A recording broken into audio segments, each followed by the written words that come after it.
ये है AP news network और आप देख रहे हैं आखिर प्रहरी, खबरों की पड़ताल तह तक। चिराग पासवान का आज प्रेस वार्ता हुआ, जिसके दरमियान में उन्होंने कहा कि चिराग पासवान दावा करते हुए दिखाई दिए कि लोजपा का जीत चुनाव में सुनिश्चित है। आने वाले दिनों में भाजपा और लोजपा की सरकार बनेगी। नीतीश कुमार की नीतियों में से पलायन और बेरोजगारी बढ़ी है। नीतीश कुमार लगातार मुझ पर निजी टिप्पणी कर रहे हैं। चिराग ने नीतीश कुमार से कई सवाल दागे हैं। अगले 5 सालों के नीतीश कुमार के रोड मैप क्या होगा? बिहार में बाढ़ को लेकर नीतीश कुमार पूरी तरह से विफल दिख रहे हैं। बिहार में शराबबंदी की उड़ रही है धज्जियां, तो दूसरी तरफ उन्होंने सीधे तौर पे कहा कि शराबबंदी के बावजूद लोगों के घर घर पहुंच रहा है शराब। शराबबंदी और 7 निश्चय जैसे योजनाओं को भ्रष्टाचार में लिप्त है नीतीश कुमार।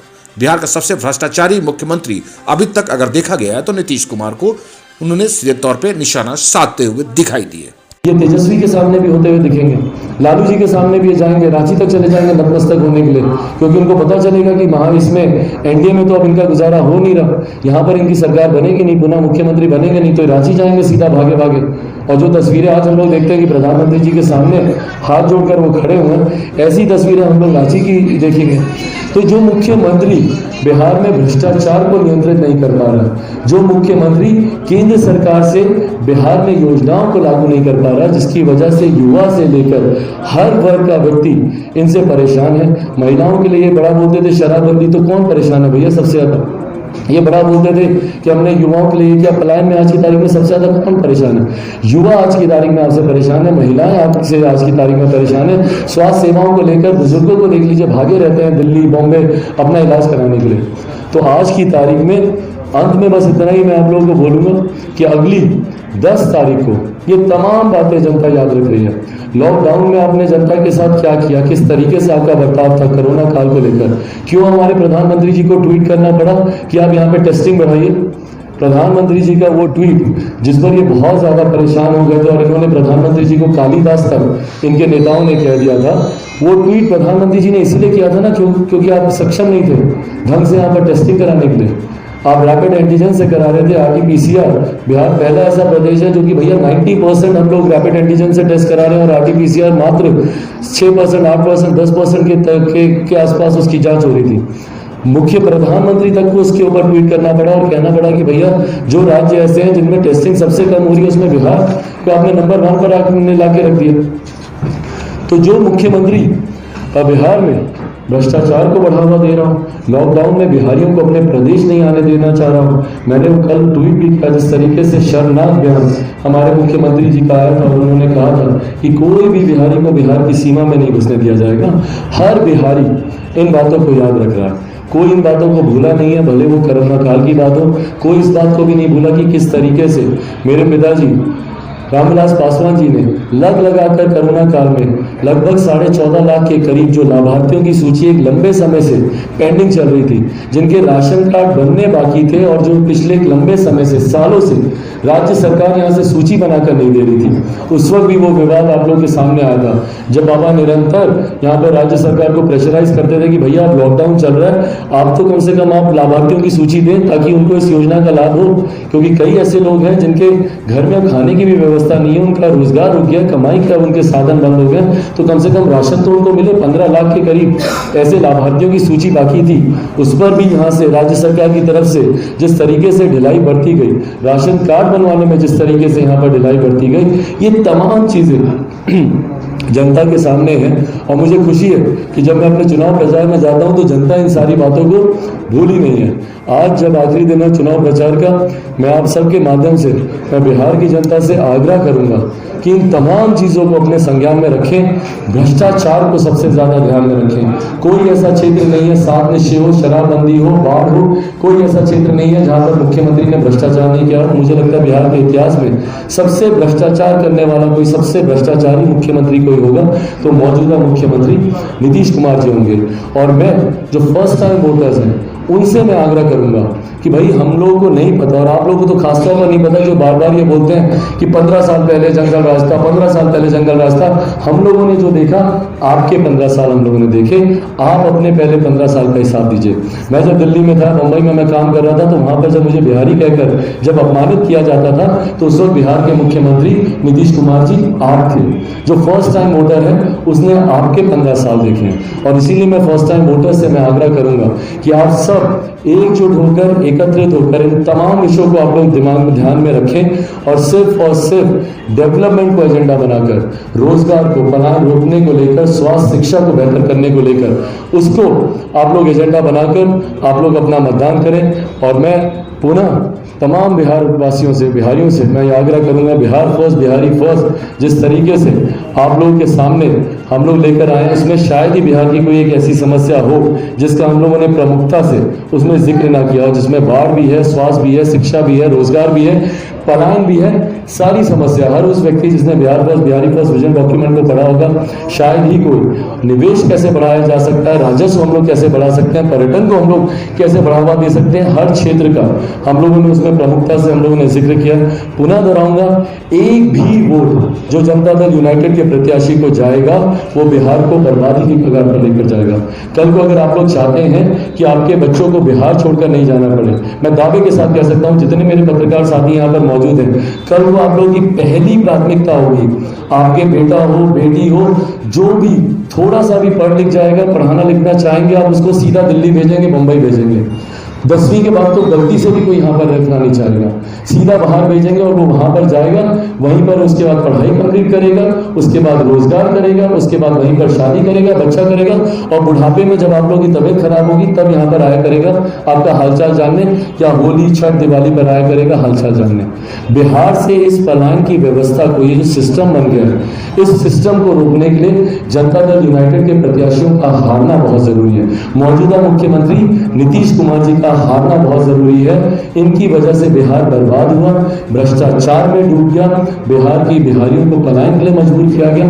तो मैं पुनः आग्रह करूंगा आप सबके माध्यम से कि मौजूदा मुख्यमंत्री नीतीश कुमार जी को दिया हुआ एक एक वोट बिहार को बर्बादी की कगार पर लाकर खड़ा कर देगा। अब कोई उसकी मुझे जानकारी नहीं है, 2 साल पहले का कोई मैटर बताया जा रहा है, कोई सुसाइड केस है, और जो तरीका था, जिस तरीके से उन्हें घसीटते हुए उनके साथ, जिस तरीके से उन्होंने पुलिस वैन में बैठने के बाद उन्होंने कहा भी कि पुलिस वालों ने उनके साथ मारपीट की, और जो विजुअल्स भी हम लोगों ने देखे हैं, उसकी मैं पूरी तरीके से मैं निंदा करता हूं। और लोकतंत्र में अभिव्यक्ति की आज़ादी है, इस बात को हम सब मानते हैं।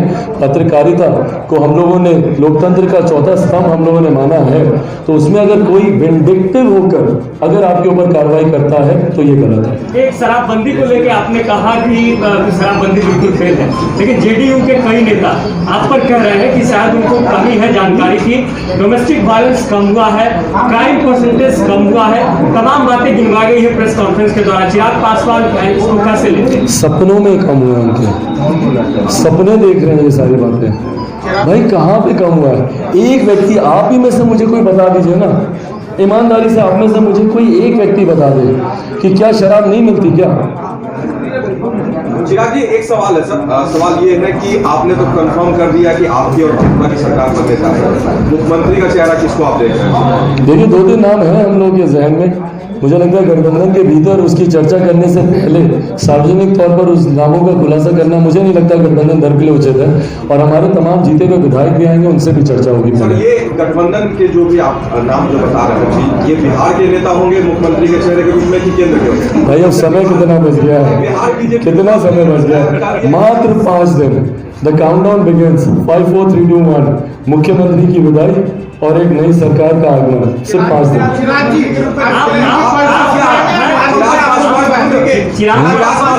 के बाद आप दिल्ली की पॉलिटिक्स करेंगे या बिहार की? देखिए, मैं इस बात को पहले से मैं स्पष्ट कर चुका हूँ, मेरा राजनीति में आने का मकसद ही बिहारी अस्मिता की लड़ाई है। मैंने बार बार इस बात का जिक्र किया कि कैसे बिहारियों को दूसरे प्रदेश में अपमानित किया जाता है, बिहारी शब्द को गाली बना दिया जाता है। आज मैं बिहारी शब्द ज्यादा इस्तेमाल इसीलिए करता हूँ क्योंकि मेरी लड़ाई बिहारी अस्मिता की है, तो मैं राज्य की, बिहार की राजनीति में ज्यादा अपने आप को देखता हूँ। मंत्री का चेहरा देखते हैं बिल्कुल नहीं। यंग चेहरा है आप। बिल्कुल नहीं, बिल्कुल नहीं। इस बात को मैंने शुरू से स्पष्ट करके रखा हुआ है और यही आग्रह इसलिए मैं कर रहा हूँ कि जो भी भाजपा के नेतृत्व में भाजपा लोजपा सरकार बनते हुए देखना चाहता है वो एक भी वोट अपना जनता दल यूनाइटेड को देकर बर्बाद ना करे। Thank you very much. कुछ घंटों के बाद बिहार में चुनाव प्रचार रुक जाएगा और 7 तारीख को मतदान होगा और 10 तारीख को नई सरकार बनेगी। आज आप लोगों से ये जानकारी साझा करना चाहता हूँ कि 2 चरण के जिस तरीके से रुझान मेरे सामने आ रहे हैं, पहला 10 तारीख को जब परिणाम भी आएंगे तो उस वक्त इस बात को आप लोग सब मानेंगे।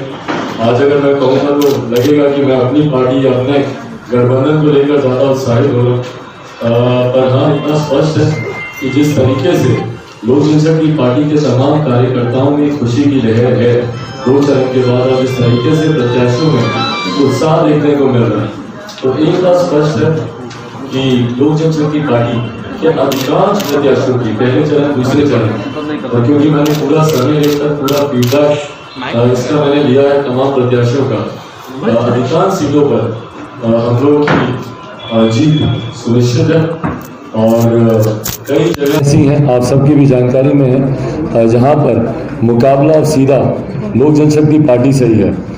तो ये बात स्पष्ट है कि 10 तारीख को जब परिणाम आएंगे, इससे पहले कि आप में से कोई संख्या पूछे, संख्या बताने की बजाय इतना ज़रूर मैं स्पष्ट करके बता दूंगा आप लोगों को कि भाजपा के नेतृत्व में जो मैं डे 1 प्रचार की जब से शुरुआत हुई थी उस दिन से मैं इस बात को कह रहा हूं कि भाजपा के नेतृत्व में भाजपा लोजपा सरकार बनेगी। इसमें अब इसके बाद कोई संदेह बचता नहीं है, और बल्कि मैं आग्रह भी करूंगा कि जितने बिहारी हैं जो भी चाहता है कि भैया भाजपा के नेतृत्व में सरकार बने, भाजपा लोजपा की सरकार बने, एक भी मत अपना बर्बाद नहीं करें जनता दल यूनाइटेड को देकर। इस बात को मैं पहले भी मैं कह चुका हूँ, इस बात को मैं पहले भी कह चुका हूँ कि एक एक वोट जो जनता दल यूनाइटेड के प्रत्याशियों को जाएगा वो कहीं ना कहीं बिहार को बर्बादी की कगार पर लाकर खड़ा कर देगा।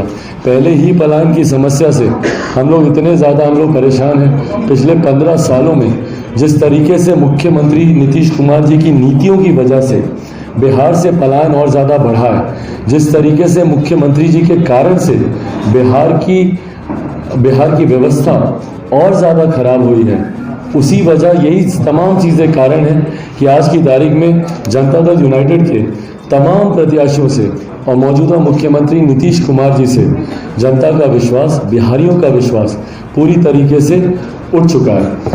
आज साथियों जब मैं यहाँ आप लोगों के बीच मौजूद हूँ, हम लोग सब जान रहे हैं कि तीसरे फेज में चुनाव चल रहा है। अधिकांश हिमाचल का हिस्सा उसमें चुनाव मतदान में लोग जाएंगे अपना मत डालने वहाँ पर। आज मैं जानना चाहता हूं मौजूदा मुख्यमंत्री से, और जब से चुनाव की शुरुआत हुई है तब से मैं उनसे बार बार ये सवाल कर रहा हूं। मुख्यमंत्री बहरहाल नीतीश कुमार जी मेरे ऊपर व्यक्तिगत टिप्पणी करने से उनको कोई परहेज नहीं है, तुरंत वो सामने आते हैं, मेरे ऊपर व्यक्तिगत टिप्पणी करते हैं, मेरे बारे में तमाम तरीके की बातें कही जाती हैं, तमाम तरीके की चीज़ें मेरे बारे में लीक की जाती हैं, वीडियो से लेकर तमाम तरीके की थ्योरीज मेरे बारे में साझा करने का मुख्यमंत्री नीतीश कुमार जी के पास पूरा समय। पर एक सवाल जो मैं पहले दिन से पूछ रहा हूँ, आज आखिरी दिन है चुनाव प्रचार का, अगर वो आज भी इस बात का जवाब दे दें तो मैं मानूंगा कि हमारे मुख्यमंत्री नीतीश कुमार जी ने कुछ किया। मैं डे 1 से पूछ रहा हूँ कि पिछले 5 साल की मुख्यमंत्री नीतीश कुमार जी अपनी कोई एक उपलब्धि बता दें, एक उपलब्धि बता दें कि भैया 5 साल में उन्होंने या उनके विधायकों ने या उनके मंत्रियों ने ऐसा क्या किया जिसकी वजह से जनता उन पर विश्वास रखकर उन्हें पुनः अगले 5 साल के लिए उन्हें चुने। और दूसरी ये बात भी ज़रूर बताएं कि अगले 5 साल का उनका रोड मैप क्या है। पूरा चुनाव प्रचार समाप्त हो गया, उसमें सिर्फ हम लोग ये सुनते रहे कि भैया हमने तो इतना काम किया है, हमने तो इतना काम किया है, हमारा तो सेवा ही हमारा धर्म है, सेवा के बिना हम कुछ जानते ही नहीं है। भैया सेवा में आप किए क्या, बता तो दीजिए एक बार। एक जानकारी तो बताइए कि पिछले 5 साल में सेवा करते करते आपका मेवा की तो जानकारी सबको पता चल गई, जो भ्रष्टाचार आपने किया, पर सेवा में आपने किया क्या जनता के लिए। या अगले 5 साल अगर आप मुख्यमंत्री बनते हैं तो आप बताएं कि आप उसमें क्या करेंगे। जितनी जानकारी मुझे है, शायद संभवतः साहब उसी तरफ कहीं रुके हुए हैं, सीमांचल के इलाके में ही कहीं उस तरफ उनका रात्रि उनका ठहरने का उनका कार्यक्रम था। अगर रुके हैं तो मैं उस क्षेत्र की जनता से मैं आग्रह करूंगा कि भैया उस इलाके में सबसे ज़्यादा बाढ़ के पानी से लोग परेशान रहते हैं। मैं आग्रह करूंगा आप लोगों के माध्यम से कि जनता जाए वहाँ पर, पूछे कि साहब बता दो दीजिए कि अगले 5 साल आपकी क्या योजना है कि बिहार में बाढ़ से हम लोग परेशान नहीं हो, उसके लिए हम लोग को विस्थापित होना नहीं पड़े, अपना घर बार छोड़कर हम लोग को नहीं जाना पड़े। एक कोई अपना रोड मैप बताएंगे कि नहीं बताएंगे मुख्यमंत्री नीतीश कुमार जी?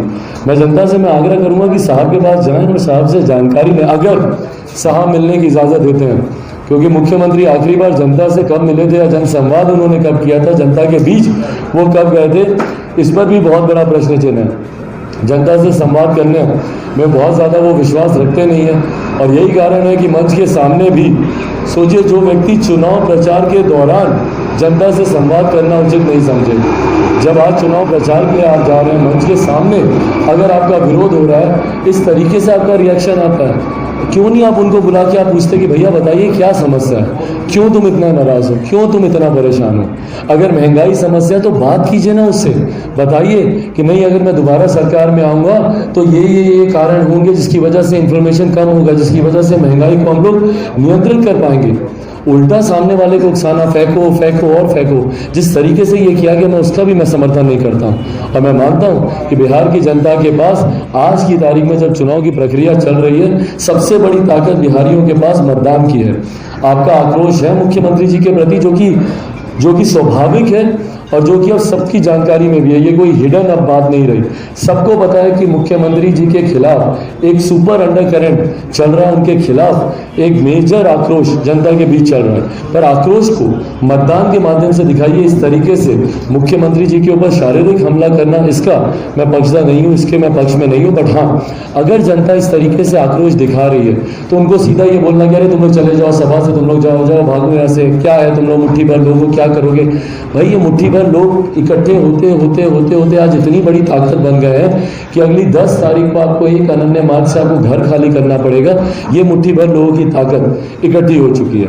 तो मैं मुख्यमंत्री जी से मैं चाहूँगा कि अगर वो जनता से अगर मिले और जनता अगर उनसे मिल पाए, रात्रि विश्राम वो जहाँ पर कर रहे थे, तो जनता जाकर पूछे साहब से कि भाई जानकारी तो दीजिए कि आप अगले 5 साल में बिहार में बाढ़ पुनः नहीं आएगी, उसके लिए आपने क्या तैयारियां आपने की है। मैं फिर भी आज की तारीख में मैं प्रेडिक्ट कर सकता हूं कि अगले साल पुनः, क्योंकि ये निरंतरता में हम लोग देखते आए हैं और मुख्यमंत्री जी के कार्यकाल में 15 सालों में कोई एक साल आप ऐसा बता दीजिए जब बिहार में बाढ़ नहीं आई हो। और उसके बाद मुख्यमंत्री ने ऐसे क्या प्रबंध किए हैं या ऐसे क्या कदम उठाए हैं कि अगली बार जब बाढ़ आए तो उसको अगर आप पूरी तरीके से नियंत्रित नहीं कर पाए तो कम से कम उसके प्रभाव के असर को आप उसको कम कर पाए, उसके लिए मुख्यमंत्री नीतीश कुमार जी ने क्या कदम उठाए हैं उसकी तो जानकारी दें कम से कम। जैसा मैंने आप लोगों के सामने उजागर किया कि 7 निश्चय बिहार के इतिहास में भ्रष्टाचार की सबसे बड़ी योजनाओं में से एक है। उसके बाद मैंने ये जानकारी आप लोगों के सामने साझा की कि शराबबंदी भी उसी क्रम में बिहार में भ्रष्टाचार की सबसे बड़ी योजनाओं में से एक है। शराबबंदी की विफलता, इससे पहले तो जब खुलेआम मिलती थी तो कहीं ना कहीं राजस्व आता था, बट अब मुख्यमंत्री बताएं कि जो ब्लैक का पैसा है, जो तस्करी का पैसा है, ये पैसा किसकी जेब में जा रहा है? आपकी राजनीतिक महत्वाकांक्षाओं को पूरा करने के लिए ये पैसा इकट्ठा किया जा रहा है। 2024 में आप प्रधानमंत्री पद के दावेदार बने, उसके लिए ये पैसा अर्जित किया जा रहा है। ये पैसा जा कहाँ रहा है? क्योंकि शराब तो खुलेआम बिक रही है, इसमें किसी को संदेह नहीं है। किसी एक आम बिहारी को चौक चौराहे, चाय की दुकान, नुक्कड़ पर, कहीं पर भी आप पकड़ के पूछ लीजिए कि भैया बिहार में शराब मिलती है क्या, उसका तुरंत छूटते जवाब होगा मिलती, होम डिलीवरी होती है भैया, घर पर आके देके जाना। तो ये हर बिहारी को पता है। ये सबसे बड़ी एक और भ्रष्टाचार की योजना है। इसी क्रम में जो तीसरा सबसे बड़ा भ्रष्टाचार, ये मैं सब आपको गिना इसलिए रहा हूं क्योंकि अगली सरकार में इन सब चीज़ों की जांच होगी और मुख्यमंत्री तक यकीनन इसकी आंच आएगी। और जो मुख्यमंत्री बोलते हैं कि भैया 0 टॉलरेंस है हमारा करप्शन के प्रति, उन मुख्यमंत्री को मैं ये जानकारी मैं देना चाहता हूँ जो मुख्यमंत्री इस बात को प्रमुखता से कहते हैं कि भैया करप्शन, भ्रष्टाचार के खिलाफ हम कोई समझौता नहीं करते, हमारा कोई टॉलरेंस नहीं रहता भ्रष्टाचार को लेकर। तो मुख्यमंत्री बताया ना कि भैया बाढ़ हर साल आती है हमारे प्रदेश में, हर साल बाढ़ आती है और हर साल आप बाढ़ राहत के नाम पर आप एक बड़ी राशि आप निकालते हैं अपने खजाने में से, हर साल ये राशि निकाली जाती है। बताएं मुख्यमंत्री कि ये पैसा जाता कहाँ? क्योंकि टैक्स आपके हर साल टूटे हुए मिलते हैं। बाढ़ का प्रकोप हर साल उल्टा बढ़ता ही जाता है। इस साल जिस तरीके से बाढ़ आई, इस साल जिस तरीके से बिहारियों को विस्थापित होना पड़ा, जिस तरीके से उनको परेशानी झेलनी पड़ी, फिर आपने बाढ़ राहत के नाम पर आपने एक बड़ी रकम निकाली, पर वो रकम जाती कहाँ? और ये आप हर साल निकालते हैं।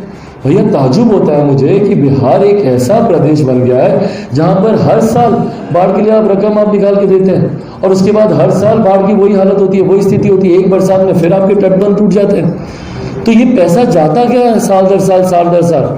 आप मुझे पिछले 15 साल में कोई एक ऐसी पुख्ता योजना मुख्यमंत्री नीतीश कुमार जी बता दें जिसकी वजह से वो दावे के साथ ये बोल सके कि अगले साल जब बरसात आएगी तो उसमें बिहार का बुरा हाल नहीं होगा, या बाढ़ का प्रभाव हम थोड़ा सा कम कर पाएंगे। एक कोई योजना बता दें। मुख्यमंत्री जी से व्यक्तिगत मुलाकात में मैंने उनसे आग्रह किया था कि सर, हम लोग को नदियों को जोड़ने की योजना पर हम लोग को काम करना चाहिए, हम लोग को कैनाल्स बनाने चाहिए, वाटर को डाइवर्ट करना चाहिए, वाटर लॉक्ड इलाकों से ऐसी जगह जहां पर ज्यादा पानी होता है उस जगह से हम लोग को डाइवर्ट करके ऐसे क्षेत्रों में लेके जाना चाहिए, क्योंकि बिहार का आधा हिस्सा जो बाढ़ प्रभावित रहता है, आधा सुखाड़ प्रभावित भी रहता है। तो उन हिस्सों से पानी को डाइवर्ट कर हम लोग को सुखाड़ इलाकों में लेके जाना चाहिए।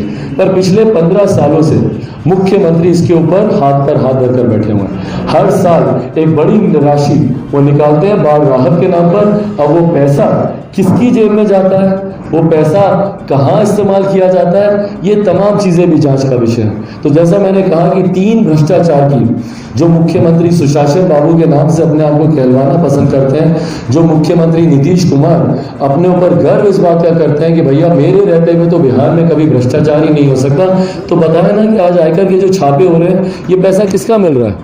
ये पैसा अगर आज की तारीख में अगर आ रहा है तो ये पैसा किसका आ रहा है, कहाँ से मिल रहा है ये पैसा? नल जल योजना से। और अभी तो जैसा मैंने कहा कि it's just a tip of an iceberg, अभी तो सिर्फ शुरुआत है। अभी तो शराबबंदी की जब जांच होगी, जो पैरेलल इकोनॉमी ब्लैक की आपने खड़ी कर दी है, उसकी जांच होगी, उसमें आप जेल जाएंगे।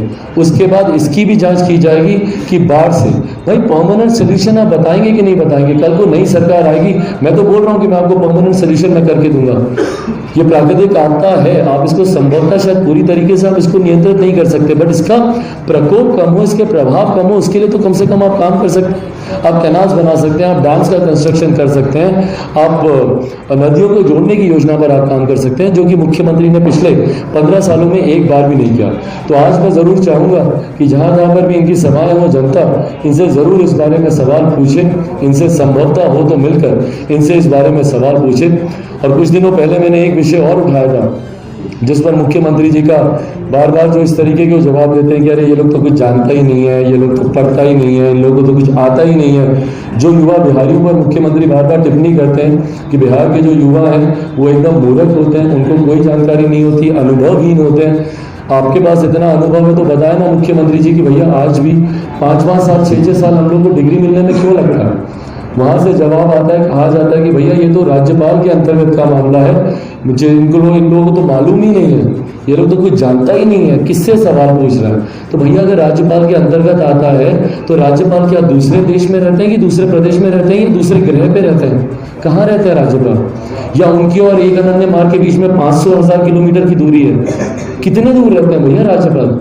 आपने कब मिलने का प्रयास किया राज्यपाल जी के सामने? आपने कब इस बात का आपने प्रस्ताव रखा कि भैया बिहार में ये गड़बड़ी हो रही है, ये धांधली हो रही है, बच्चों को डिग्री समय पर नहीं मिल रही, 3 साल की डिग्री उनको 5-5, 6-6 साल में उनको मिल रही है, इसके ऊपर हम लोगों को चीजों को ठीक करने की जरूरत है। कब मुख्यमंत्री नीतीश कुमार जी ने इसको लेकर बातचीत की, मुलाकात की?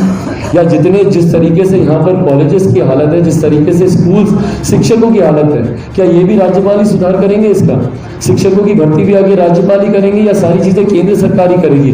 और अगर आप ये सारी चीजें जो राज्यपाल के अंतर्गत आती है या केंद्र सरकार के अंतर्गत आती है, तथाकथित डबल इंजन की सरकार होने के बावजूद अगर आप इसको नहीं ठीक करवा पा रहे हैं तो ये आपकी कमजोरी दर्शाता है।